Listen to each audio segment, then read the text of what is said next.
আলহামদুলিল্লাহ, সমস্ত প্রশংসা সেই বিশ্বজগতের মালিক মহান আল্লাহ। অসংখ্য দরুদ ও সালাম আমাদের প্রিয় নবীর উপর সাল্লাল্লাহু আলাইহি ওয়াসাল্লাম।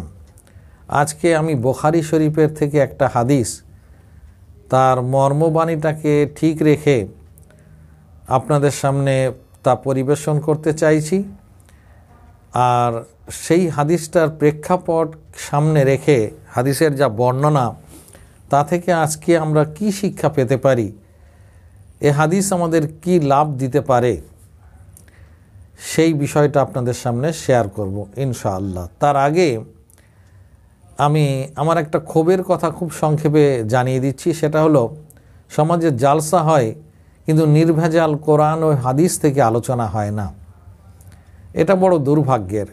ইসলামের নামে জালসা হয়, অথচ কোরআন এবং হাদিস সরাসরি আলোচনা হয় না। একটা হাদিস উল্লেখ করে সেই হাদিসের ভিতরে কি রয়েছে, আল্লাহ রসুল কি বলতে চেয়েছেন, সেটাকে সহজ সরলভাবে মানুষের সামনে উপস্থাপন করে তারপর সেখানে তার থেকে কি কি শিক্ষা আজকের মানব জাতি পেতে পারে, এটা করলে আমার মনে হয় অনেক বেশি ফলদায়ক হতো। তো যাই হোক, আমি কলেবর না বাড়িয়ে মূল আলোচনায় আসছি। হাদিসটা বুখারী শরীফের 3210 নম্বর হাদিস। ইবনে উমর রাদিয়াল্লাহু তাআলা আনহু আল্লাহ রসুলের মুখ থেকে শুনে এ হাদিস বর্ণনা করেছেন। মুসা আলাইহিস সালামের যুগের 3 যুবক একটা পাহাড়ের পাদদেশ দিয়ে পাহাড়ি রাস্তা ধরে তারা এগিয়ে যাচ্ছিল। হঠাৎ ঘোর দুর্যোগ, বৃষ্টি, ঝড় এ দেখে তারা পাহাড়ের একটা গুহাতে 3 জন বন্ধু গিয়ে আশ্রয় নেয়। আর সঙ্গে সঙ্গেই পাহাড়ের উপর থেকে একটা বড় পাথরের চাই বা টিলা গড়াতে গড়াতে এসে পাহাড়ের ওই গুহার মুখটার উপরে পড়ে এবং গুহাটা বন্ধ হয়ে যায়। এমন মাপের পাথর যে গর্তটা মাপেই প্রায়। তো ফলে সামান্য বাতাসের অক্সিজেন চলাচল ছাড়া আর বাইরের কিছু দেখার সুযোগ তাদের ছিল না। এইরকম একটা কঠিন অবস্থার মধ্যে তারা 3 জন একযোগে বল প্রয়োগ করলো পাথরটার উপর, কিন্তু পাথরটাকে সামান্যও নাড়াতে তারা সক্ষম হলো না। এমত অবস্থায় তারা একটা চিন্তা ভাবনা করে একটু আলোচনা করতে লাগলো যে এই যে কঠিন বিপদ, আমাদের 3 জনের সর্বোচ্চ শক্তি দিয়ে আমরা ঠেলার চেষ্টা করলাম, 1 চুলও 1 মিলিমিটারও সরল না। তো এরপরে আমরা আরেকটু কাবু হয়ে যাব, তো এরপরে তো আমরা এটাকে আর সরাতেই পারবো না। তো এখন এই কঠিন বিপদ, যে বিপদ থেকে উদ্ধারের আর কোনো রাস্তা নাই, তো কি করা যেতে পারে? একজন তাদের মধ্যে বলল, মহান আল্লাহ রব্বুল আলামিন, যিনি আমাদের স্রষ্টা, এই পাহাড় পাথর এগুলোর যিনি স্রষ্টা। আমি হাদিসের কথাটা বলছি, একেবারে সরাসরি হাদিস ধরে নয়। তো মর্মবাণীটাকে ঠিক রেখে আমি আলোচনাটা করছি। তো এই পাহাড়ের যিনি মালিক, আমাদের যিনি মালিক, সেই মহান আল্লাহ রব্বুল আলামিনের কাছে আমরা দরখাস্ত দিই, কাঁদতে থাকি এবং এই কান্নার ক্ষেত্রে আমরা দোহাই দিতে থাকি সেই কাজের, যে কাজ আমরা কেবল আল্লাহর খুশির জন্যে, আল্লাহর ভয়েই করেছি।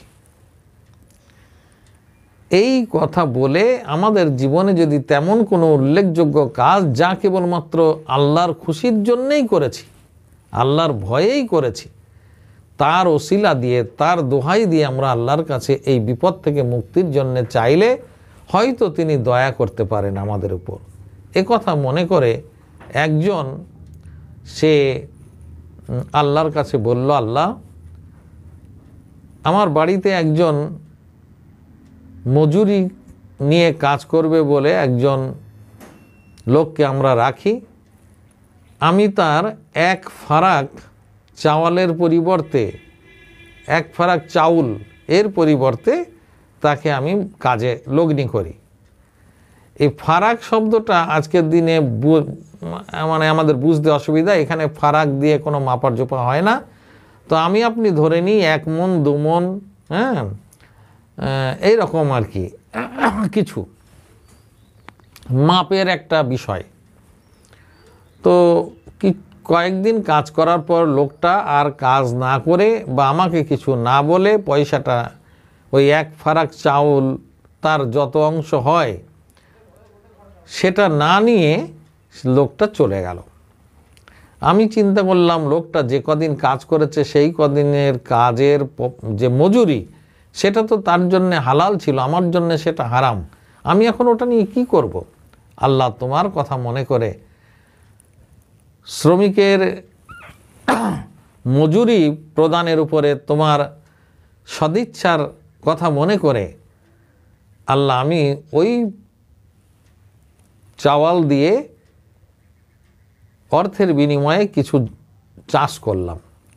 সেই চাষের ফসল থেকে আমি একটা গাভী কিনলাম।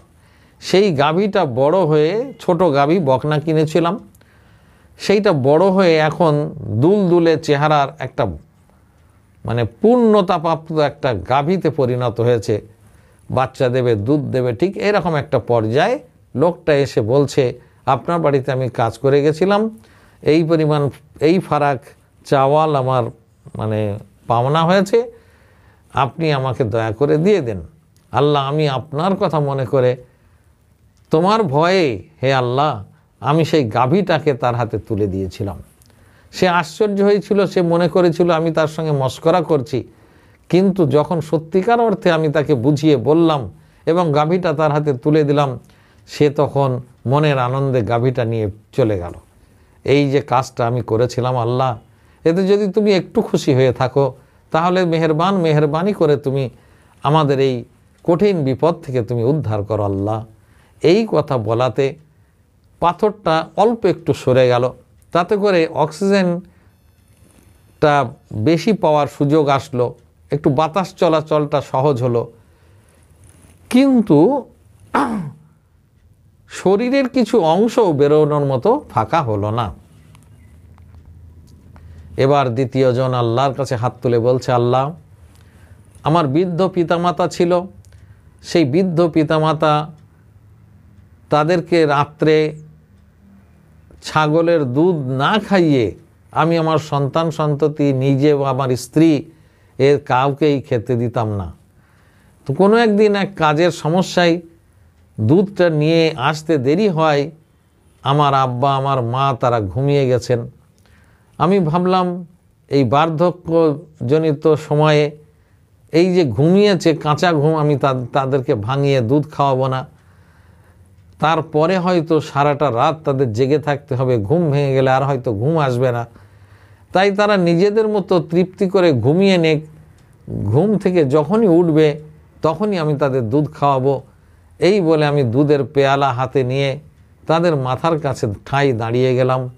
আল্লাহ এই যে কাজটুকু আমি করলাম এ কেবল তোমার খুশির জন্যে।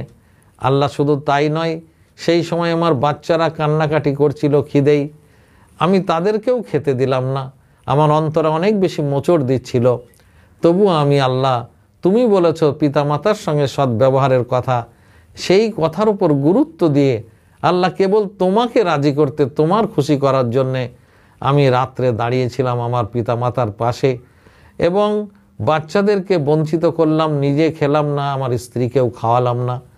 কখন আব্বা মা উঠবেন সেই অপেক্ষায় দাঁড়িয়ে থাকলাম। আল্লাহ সেদিন তারা একেবারে ফজর ওয়াক্ত গিয়ে তাদের ঘুম ভাঙল এবং আমি তাদের সেই দুধ পান করালাম। আল্লাহ এই কাজটা যদি কেবলমাত্র তোমার খুশির জন্য করে থাকি আল্লাহ, তাহলে এই কঠিন বিপদ থেকে আমাদেরকে তুমি নাজাত দিয়ে দাও আল্লাহ। এই কথা বলার পর মহান আল্লাহ রব্বুল আলামিন পাথরটাকে এতটা সরিয়ে দিলেন যাতে করে তারা তিনজন বেরোতে পারবে না, কিন্তু শরীরের বেশ খানিকটা অংশ ফাঁকায় মানে দুটোর ফাঁকা দিয়ে গলিয়ে দেওয়ার মতো পর্যায়ে এসছে। আলো বাতাস সব কিছু খেলছে, পৃথিবীর কিছু অংশ দেখা যাচ্ছে। এইবার তিন নম্বর যুবকের পালা। সেইবার মহান আল্লাহর কাছে হাত তুলে বলছে, আল্লাহ তুমি অন্তরের খবর সব রাখো, তুমি জানো আমার এক চাচাতো বোন ছিল, সে ছিল খুব সুন্দরী। সেই সুন্দরী বোনটার প্রতি আমি ছিলাম লালায়িত। কোনো একদিন থাকতে না পেরে তার কাছে কুপ্রস্তাব দিলে আমার সেই চাচাতো বোন আমাকে বলল, তুমি আমাকে 100 দিনার যদি দিতে পারো তাহলে আমি তোমার সঙ্গে এই অসৎ ব্যবহারে সঙ্গ দিতে পারবো। বলা বাহুল্য, আমার ওই চাচাতো বোন ছিল খুব অভাবের, তার হয়তো অর্থের প্রয়োজন ছিল, তাই সে আমার কাছে 100 দিনার চেয়েছিল। আর আমার অবস্থাটা এমন ছিল, 100 দিনার জোগাড় করার মতো সহজ পথ আমার কাছে ছিল না। হয়তো চাচাতো বোনটার মনে এ ধারণা থাকতে পারে যে আমার ওই ভাইটা 100 দিনার জোগাড় করতে পারবে না, আর আমার ইজ্জতটাও নষ্ট হবে না। আল্লাহ তোমার ভালোর কথা ভেবে ইজ্জত নষ্ট না করার চিন্তা নিয়ে হয়তো বা আমার কাছে 100 দিনার চেয়েছিল। যাই হোক, আমি ছিলাম মরিয়া আমার চাচাতো বোনের মধু পান করার জন্য। আমি পাগলের মতো দিন রাত্রে পরিশ্রম করে 100 দিনার অর্জন করে সেইটা একটা পুটলির মধ্যে নিয়ে আমি আমার চাচাতো বোনের কাছে গিয়ে বলেছিলাম, আমার হে প্রিয় বোন, চুক্তি অনুযায়ী তোমার 100 দিনার আমি নিয়ে এসেছি, এই 100 দিনার তুমি রেখে দাও, আর যেটা তুমি আমাকে দেবে প্রতিশ্রুতি দিয়েছিলে সেটা আমাকে দিয়ে আমার প্রাণটাকে ভরিয়ে দাও। এ কথা বলার পর আমার চাচাতো বোনের মুখটা শুকিয়ে গেছিল। সে ভাবছিল আজ আর তো কোনো কিছু করার নেই, যে শর্ত, কঠিন শর্ত আমি ওর জন্য চাপিয়েছিলাম, ও কঠিনটাকে নানা কষ্টের মধ্যে দিয়ে সহজ করে আজকে আমার কাছে এসছে, আমি এখন ওকে কী করে ফেরাবো। এই বলে অনন্যপায় হয়ে আমার সেই বোনটা যখন শুয়ে পড়েছে একটা সুস্থ অনুকূল পরিবেশে, আমি তার শরীরের মাঝখানে অবস্থান করছি, এবার হয়তো কুকর্মটা শুরু হয়ে যাবে। ঠিক এই রকম সময় আল্লাহ তুমি সব জানো, আমার সেই বোন বলে উঠেছিল, হে ভাই, মহান আল্লাহকে তুমি ভয় করো, তুমি আমার হুরমত নষ্ট করো না, তুমি আমার ইজ্জত নষ্ট করো না। আল্লাহ ওই রকম অনুকূল পরিবেশে ওই রকম লোভনীয় বস্তু হাতের মুঠোয় পেয়ে আমি কেবলমাত্র তৎক্ষণাৎ সেখান থেকে লাফিয়ে উঠে পড়েছিলাম। আল্লাহ কেবল তোমার ভয়ে, তোমার খুশির জন্যে তুমি আমার উপর অসন্তুষ্ট হবে, এই ভয়ে তোমার নাম শোনা মাত্র আল্লাহ ওই রকম লোভনীয় জিনিস আমি ছেড়ে চলে এসেছিলাম। আল্লাহ, যদি তুমি এতে আমার উপর সন্তুষ্ট হয়ে থাকো তাহলে আমাদের এই কঠিন বিপদ থেকে আল্লাহ তুমি আমাদেরকে বাঁচিয়ে দাও। এই কথা বলার পর আল্লাহ রব্বুল আলামিন তৎক্ষণাৎ পাথরটাকে এতটা সরিয়ে দিলেন যে 3 জন হাসতে হাসতে আলহামদুলিল্লাহ বলে সেখান থেকে বেরিয়ে আসলো। এই হলো হাদিসের মর্মকথা। মূল কথাগুলো হচ্ছে এই যে তারা 3 জন বিপদে পড়েছিল, তারা তাদের বিশেষ কাজ যা আল্লাহর জন্য করেছে তার দোহাই দিয়ে আল্লাহর কাছে চাইলে মহান আল্লাহ পরপর প্রত্যেকের দোয়ার ভিত্তিতে কিছু কিছু সরিয়ে, শেষকালে অনেকখানি সরিয়ে দিয়ে আল্লাহ তাদেরকে কঠিন বিপদ থেকে রেহাই দিলেন। এই হাদিস থেকে আমরা যে শিক্ষাগুলো পাই, অন্তত আমি যেটা বুঝেছি আমি আপনাদের সামনে উপস্থাপন করছি। আপনারা জ্ঞানী গুণী অন্যান্য আলেম ওলামা আরও অনেক বেশি পয়েন্ট হয়তো এই হাদিস থেকে পেতে পারেন। আমি যে পয়েন্টগুলো নোট করেছি আপনাদের সামনে আমি তা উপস্থাপন করছি। প্রথম কথা, এই ঘটনা মুসা আলাইহিস সালামের জামানার, এই ঘটনা আমাদের রসুলের জানার কথা নয়, 1000 বছরেরও বেশি সময় আগের ঘটনা।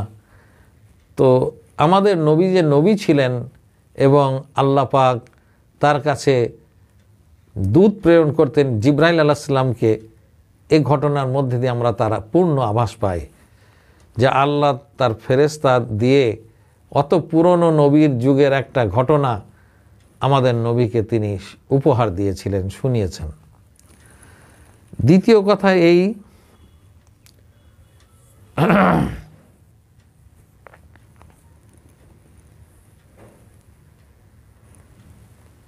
আমরা যেমন বিপদে পড়লে মুমিন মুসলমানরা আমরা আল্লাহকে ডাকি, তৎকালীন সময়ের মুসলমানরাও আল্লাহকে ডাকত। কথা প্রসঙ্গে বলে দেওয়া ভালো, মক্কার মুশরিক যারা, যাদেরকে আমরা কাফের মুশরিক বলি, আবু জেহেল, আবু লাহাব, এরাও বিপদ আপদে পড়লে আল্লাহকেই ডাকত। কোরআন তার সাক্ষ্য। যাক, প্রসঙ্গক্রমে কথা বললেও এটা আমার হাদিসের শিক্ষা নয়। তো এছাড়া কোনো কিছু চাইতে হলে কঠিন বিপদে যে কেবল আল্লাহর কাছেই সাহায্য চাওয়া উচিত, এ হাদিস আমাদেরকে সে শিক্ষা দেয়। পাশাপাশি এটাও জানিয়ে দেয় যে চাওয়ার পদ্ধতি হচ্ছে যে যার কাছে কিছু চাইছি তার সম্পর্কে আমি কত বেশি আত্মোৎসর্গ করেছি, তার উদ্দেশ্যে আমার প্রচেষ্টাটা কীরকম, এটা জানিয়ে চাওয়াটা হচ্ছে চাওয়ার একটা বিশেষ নিয়ম। আল্লাহ রাব্বুল আলামিন তার নবীর মাধ্যমে এই হাদিস দিয়ে বুঝিয়ে দিলেন যে আল্লাহর কাছে চাওয়ার ক্ষেত্রে কোনো পীর বুজুর্গ এদের দোহাই দিয়ে নয়, বরং নিজের কোনো ভালো কাজ যা কেবলমাত্র আল্লাহর খুশির জন্য আল্লাহর ভয়ে করা হয়েছে সেই রকম কাজ দিয়ে, তার দোহাই দিয়ে আল্লাহর কাছে চাইলে আল্লাহ তা মঞ্জুর করেন। আর এটাই হলো চাওয়ার উত্তম পদ্ধতি। এটা আমরা হাদিস থেকে পেলাম।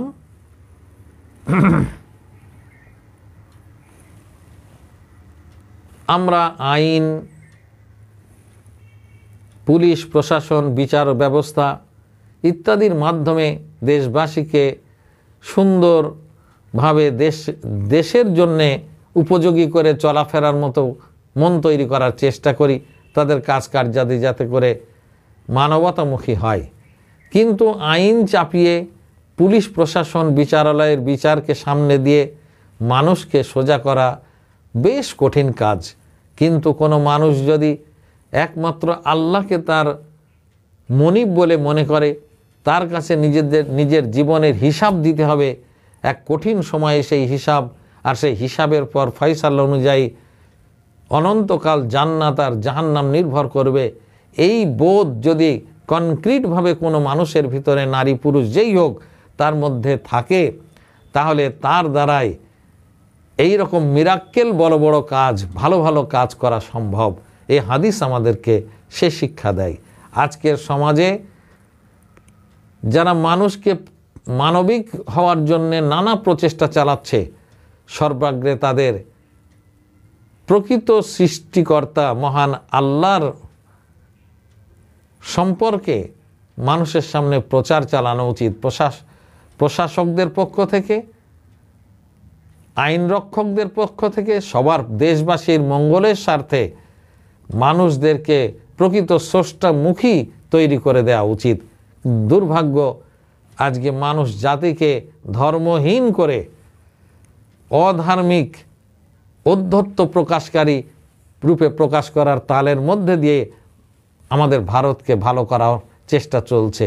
এই পদ্ধতিতে কখনোই প্রকৃত ভালো হওয়া সম্ভব নয়। আমরা আরও এই হাদিস থেকে শিক্ষা পাই,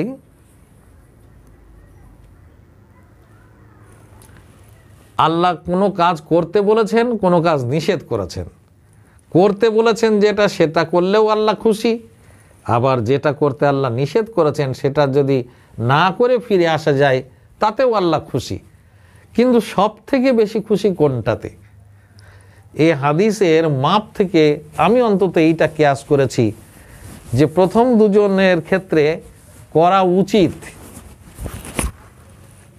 আর দ্বিতীয় ক্ষেত্রে করা উচিত নয়, এই তৃতীয় ক্ষেত্রে করা উচিত নয়। অর্থাৎ তুমি জেনা করো না, কাউকে কোনো সুযোগের মধ্যে ফেলে তার ইজ্জত হরণ করো না, এটা নাবাচক নির্দেশ। আর প্রথম দুটো, পিতামাতার সঙ্গে সদ্ব্যবহার করো, শ্রমিকের মজুরি দিয়ে দাও, এটা হ্যাঁবাচক নির্দেশ। হ্যাঁবাচক নির্দেশ পালন করলে আল্লাহ খুশি হন, কোনো সন্দেহ নাই। তাই তো তার জন্যে প্রথম দুবারে অল্প অল্প করে আল্লাহ সরিয়েছেন।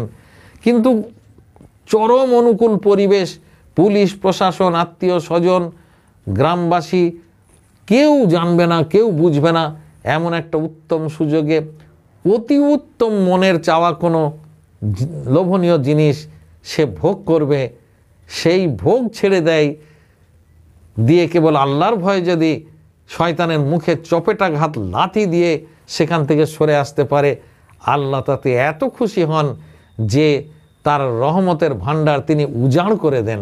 যেমনটা এখানে মনে হলো, প্রথমে 5 মিলিমিটার, তারপরটায় 15 মিলিমিটার, তারপরটায় 2 হাত সরিয়ে দিয়েছেন। এভাবে যদিও হাদিসের মাপ নেই, কিন্তু হাদিসের আলোচনাতে এটা বোঝা গেল শেষবারের বার যেন আল্লাহ অনেক বেশি তাদের উপর রহমত করেছেন। তাই আমি বলবো, যে কোনো নেগেটিভ কাজ যদি পরিবেশ এসে যায়, আল্লাহকে খুশি করার উত্তম সুযোগ ওটার মধ্যে, যত তাড়াতাড়ি সম্ভব হে আল্লাহর বান্দা সেখান থেকে যেন আপনি ফিরে আসি। আমার আল্লাহ আপনার উপর খুশি হবে আর আমাদের নাজাতের পথ সহজ হবে। আল্লাহ পাক আমাদের এই হাদিস থেকে যে কটা শিক্ষা পেলাম, আরও যে কটা শিক্ষা লুকিয়ে আছে পরবর্তীতে আলেম ওলামাদের মাধ্যমে আমরা পাবো, তার উপরে আমাদেরকে কনক্রিটভাবে দুনিয়াতে চলা সুযোগ করে দিন। আমিন।